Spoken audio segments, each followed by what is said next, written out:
Act ప్రేక్షకులకు నమస్కారం. నేను మీ సింగంశెట్టి మురళీమోహన్ రావు. ప్రపంచ జనాభా దినోత్సవం ప్రత్యేక కార్యక్రమానికి స్వాగతం. మరి ఈ దినోత్సవం గురించి మనతో మాట్లాడడానికి Nellore urban MEO B Tirupal గారు మనతో ఉన్నారు. వారితో మాట్లాడి ఈ ప్రపంచ దినోత్సవం యొక్క ముఖ్య విశేషాలు తెలుసుకుందాం. నమస్కారం సార్. Thank you sir. చెప్పండి సార్, జనరల్గా ప్రపంచంలో జనాభా రోజు రోజుకు పెరిగిపోతుంది. మరి ఈ జనాభాని అరికట్టడము, అలాగే ఈ ప్రపంచంలో ఉన్న ఈ జనాభా యొక్క ప్రాముఖ్యత, వారి అవసరాలు, ఈ విషయాల గురించి మనం చర్చించుకుందాం. మరి మొట్టమొదటిగా ఈ ప్రపంచ జనాభా దినోత్సవం అనేది ఒకటి ప్రకటించారు. అది ఎప్పుడు ప్రకటించారు, దాన్ని ఎవరు ప్రకటించారు, దాని గురించి చెప్పండి సార్. ప్రపంచ జనాభా దినోత్సవాన్ని ఐక్యరాజ్య సమితి వారు 1987 సంవత్సరంలో జూలై 11వ తారీఖున ప్రకటించడం జరిగిందండి.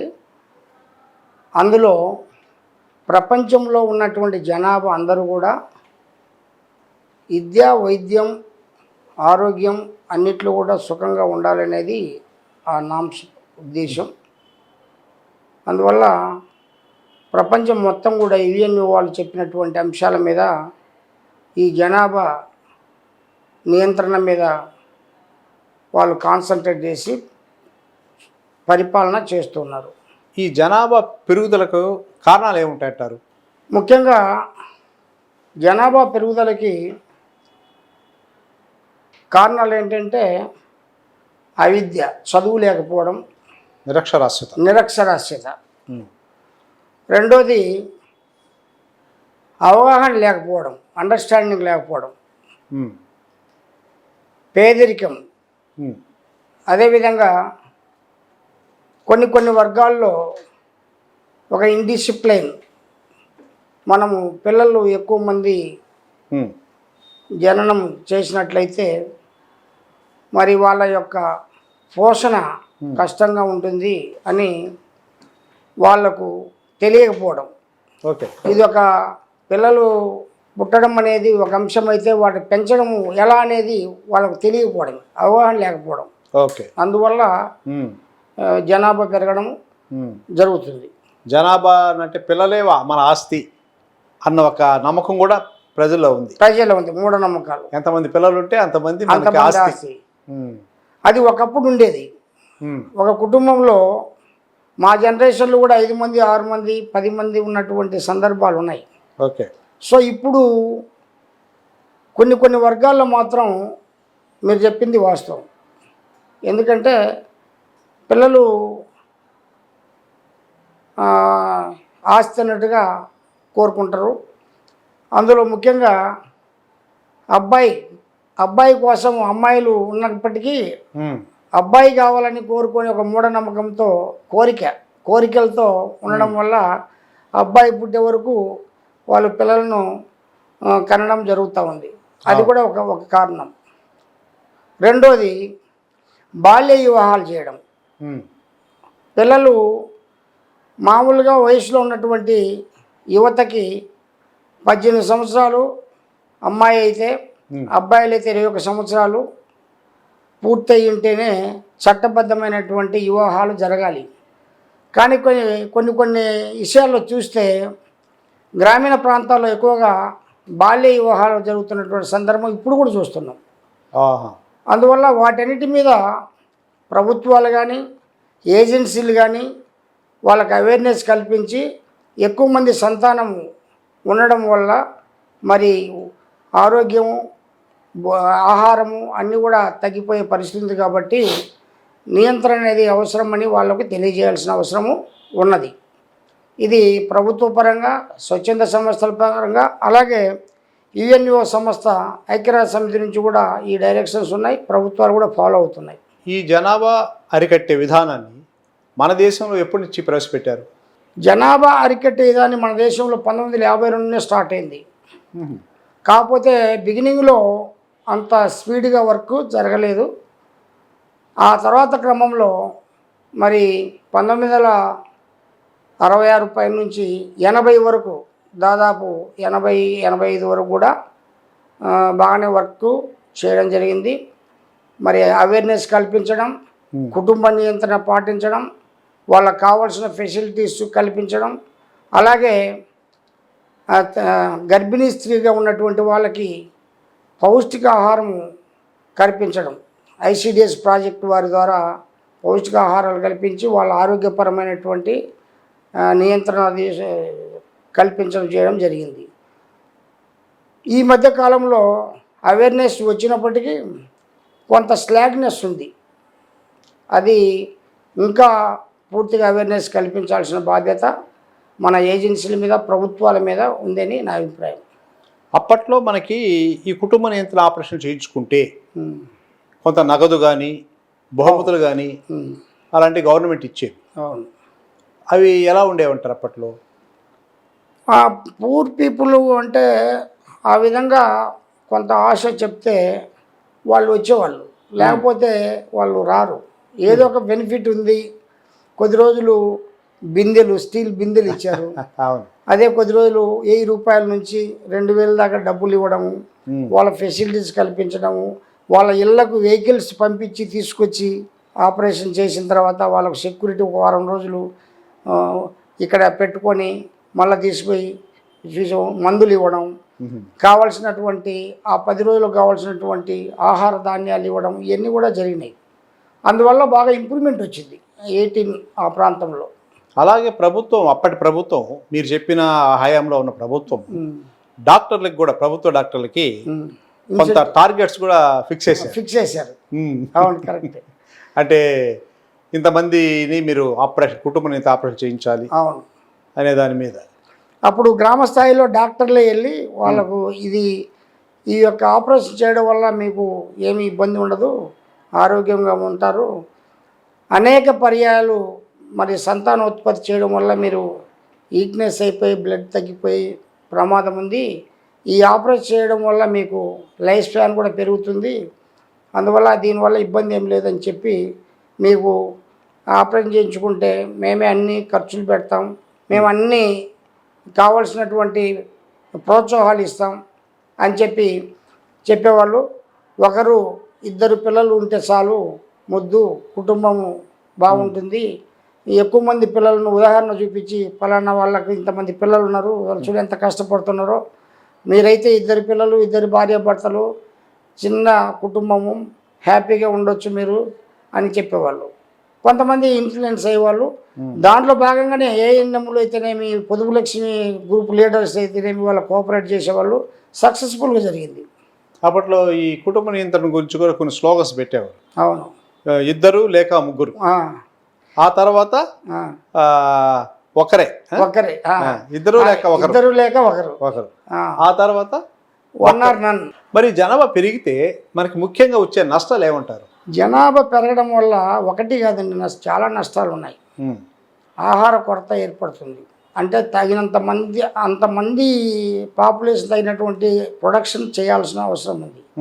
అది ప్రభుత్వాలు ఆహార కొరత ఉండొచ్చు, వైద్య సదుపాయాలు ఉండొచ్చు, వాళ్ళందరికీ విద్యను అందించడంలో, పోషణ అందించడంలో, ప్రతి అంశంలోనూ, ఆరోగ్యము విషయంలోనూ వారికి కావలసినటువంటి నిత్యావసర వస్తువులను అందించడంలోనూ, డ్రింకింగ్ వాటర్లు, పొల్యూషన్, ఎక్కువ జనాభా పెరగడం వల్ల ముఖ్యంగా సిటీస్ ఏరియాల్లో పొల్యూషన్ ఎక్కువగా ఉండే అవకాశం ఉంది.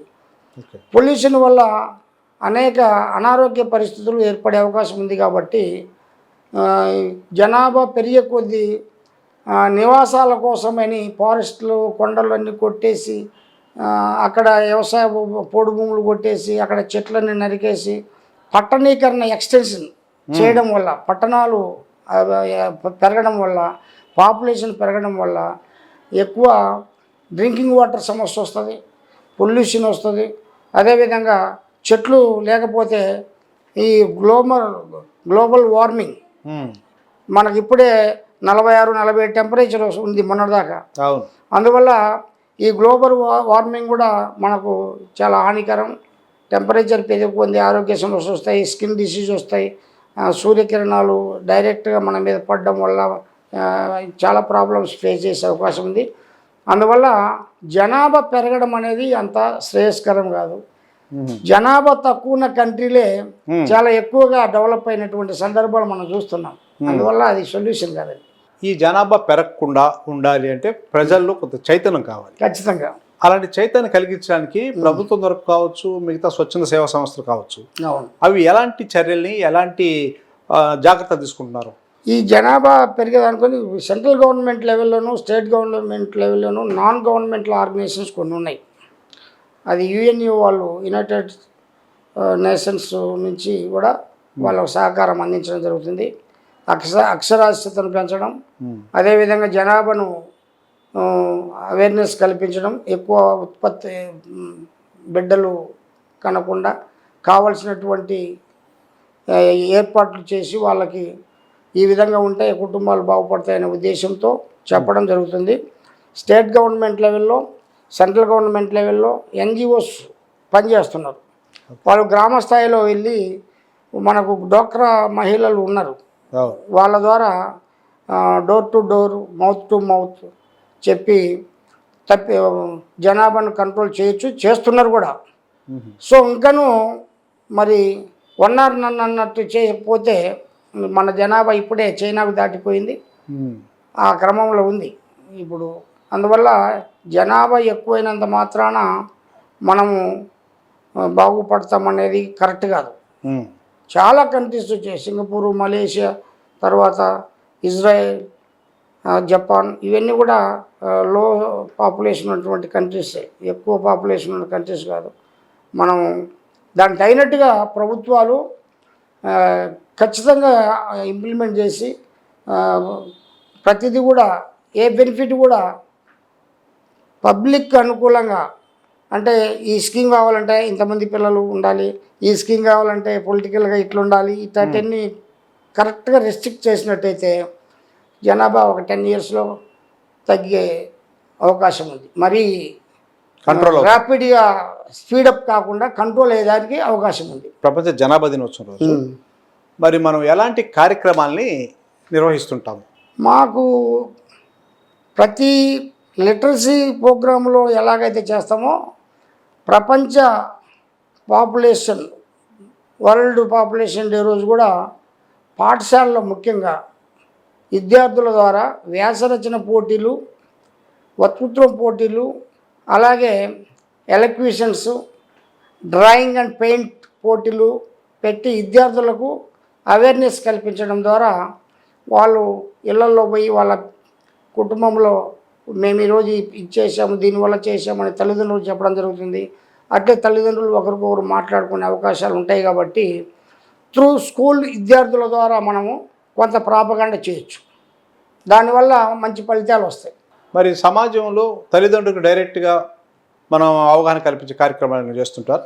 అలాంటి స్వచ్ఛంద సంస్థలు చెప్పినట్టుగానే, ఇంతకుముందు చెప్పుకున్నట్టుగానే డ్వాక్రా మహిళలు ఉన్నారు, వాళ్ళకు లోన్ ఫెసిలిటీస్ గవర్నమెంట్ ఇస్తుంది, పావుల వడ్డీకని, మామూలు నో ఇంట్రెస్ట్ కింద ఇస్తుంది. వాళ్ళందరికీ కూడా మీరు ఒకరు ఇద్దరు కంటే మీరు బిడ్డలను కనకుండా చూడాలని డ్వాక్రా మహిళలు అడ్మినిస్ట్రేషన్ మొత్తం కూడా ఇప్పుడు గ్రామ స్థాయిలో పొదుపు లక్ష్మి, డ్వాక్రా మహిళలు వాళ్ళ ద్వారా జరుగుతుంది. జనరల్ కూడా ప్రతి మీటింగ్కు వాళ్ళు వస్తారు, ప్రతి మీటింగ్కు అవేర్నెస్ పెట్టి చేసినట్టయితే గ్యారంటీగా వాళ్ళల్లో అవేర్నెస్ వచ్చింది. ఇప్పుడు అందరూ కూడా మంచి టెక్నికల్ కూడా బాగా డెవలప్ అయి ఉన్నారు, ఆ పాత రోజుల్లో మాదిరి లేరు. అందువల్ల వాళ్ళకి 1కి 4 సార్లు అవసరాన్ని బట్టి అవేర్నెస్ కల్పించినట్టయితే చక్కటి ఫలితాలు వస్తాయి. గ్రామాల్లో వాళ్ళు చెప్పిన మాట వింటారు ఎక్కువ మంది, అంటే వాళ్ళ కుటుంబ సభ్యులు ఉంటారు, దగ్గరగా ఉంటారు, రోజు పరిస్థితి చూస్తుంటారు. అక్కడ జరిగేటువంటి ఇన్సిడెంట్స్ ఏమైతే ఉన్నాయో, ఒక కుటుంబం డెవలప్ అవుతుంది ఎందుకు అవుతుంది, ఒక కుటుంబం ఎందుకు డెవలప్ కాలేకపోతుంది అనే దానికంటే అధిక సంతానం అని చెప్పవచ్చు. దానివల్ల కంట్రోల్ చేసుకోవచ్చు. నెక్స్ట్, మరి మన దేశంలో పేదరికం పెరగడానికి ఈ జనాభా పెరగడానికి సంబంధం ఉందంటారా? ఖచ్చితంగా ఉంది, ఖచ్చితంగా. ఎందుకంటే మనకు వచ్చినటువంటి ప్రోడక్ట్స్ అన్నీ కూడా మరి పేదరికంలో ఉన్నటువంటి ఎవరైతే ప్రజలు ఉన్నారో వాళ్ళ ఆలోచన విధానము, మనం ఇంతే, మన పిల్లలు ఇంతే ఉంటారు, పెద్ద పెద్ద వాళ్ళు అయితే ఇట్లా డెవలప్ అవుతారు, అట్లా డెవలప్ ఒక ఫీలింగ్లో ఉంటారు వాళ్ళు. అందువల్ల వాళ్ళని ముందు ఎడ్యుకేట్ చేయాలి. ముందు ఎడ్యుకేట్ చేసి వాళ్ళ పిల్లలు మీరంటే చదువుకోలేదు కాబట్టి మీ పిల్లలైనా చదివించండి. ఇదో ప్రభుత్వం ఈ విధమైన స్కీమ్స్ ఇస్తుంది. ఇప్పుడు గవర్నమెంట్ తీసుకున్నట్టయితే గవర్నమెంట్ స్కూల్లో చేరినా ప్రైవేట్ స్కూల్లో చేరినా మంచి తల్లికి వందనం 15,000 అని, తర్వాత యూనిఫామ్స్, పుస్తకాలు, టై, బెల్ట్ అన్నీ సప్లై ఇస్తుంది. మధ్యాహ్నం మిడ్ డే మీల్స్ కూడా పెడుతుంది. మళ్ళీ పౌష్టికాహారం అని, పిల్లలను యొక్క ఎదుగుదల తగ్గకూడదు, మైండ్ సెట్ బాగా డెవలప్ అయి ఉండాలి, మరి వాళ్ళు ఆల్రౌండ్ డెవలప్మెంట్ కావాలా విద్యార్థి అంటే, అన్ని రకాలుగా మానసికంగా ఫిజికల్గా స్ట్రెంగ్త్గా ఉండాలంటే అది గవర్నమెంట్ మధ్యాహ్నం భోజనం, అదేవిధంగా చిక్కీలు ఇవన్నీ పెడుతుంది. అందువల్ల ఎక్కువ మంది పిల్లలు అయితే గవర్నమెంట్ కూడా ఎక్కువ సప్లై చేయలేదు కదా, అందుకని లిమిటెడ్గా ఉంటే వాళ్ళకు సదుపాయాలు నిజంగా చెప్పాలంటే మనం ఇచ్చినట్టు సదుపాయాలు ప్రపంచంలో ఎక్కడ లేవు నాకు తెలిసి. ఆంధ్రప్రదేశ్లో మంచి స్కీమ్స్ పిల్లలకి. అందువల్ల ఇవి చెప్పడం వల్ల ఎక్కువ మందికి అయితే ఇవ్వలేరు కదా. ఒకరికి ఇస్తాం కుటుంబంలో అని చెప్పినారు గతంలో, ఇప్పుడు అందరికి ఇస్తామంటున్నారు.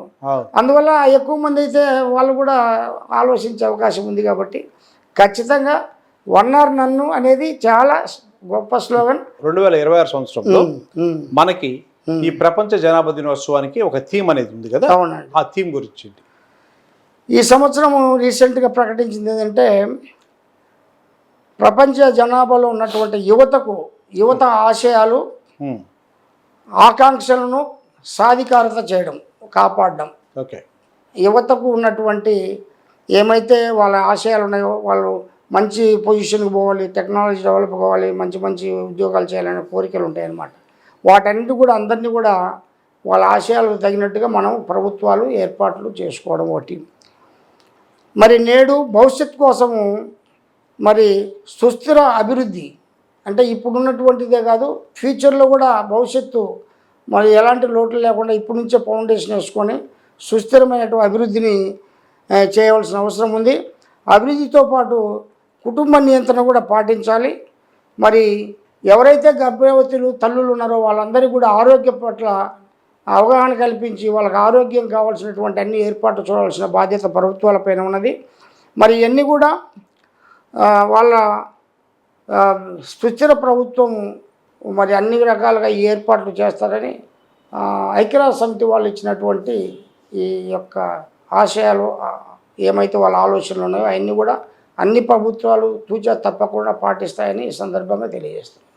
మన ప్రపంచ జనాభా, అదేవిధంగా మన దేశ జనాభా, మన రాష్ట్ర జనాభా, జిల్లా జనాభా, వాటి యొక్క గణాంకాల గురించి కాస్త చెప్పండి. ప్రపంచ జనాభా చూసినటువంటి 850 కోట్లు, ఇప్పుడు రీసెంట్గా చూసినటువంటి జనాభా చూస్తే 850 కోట్లు చూపిస్తున్నటువంటి సందర్భం చూస్తున్నాం. అలాగే భారతదేశ జనాభా ప్రపంచ జనాభాలో 35.9% ఉంది.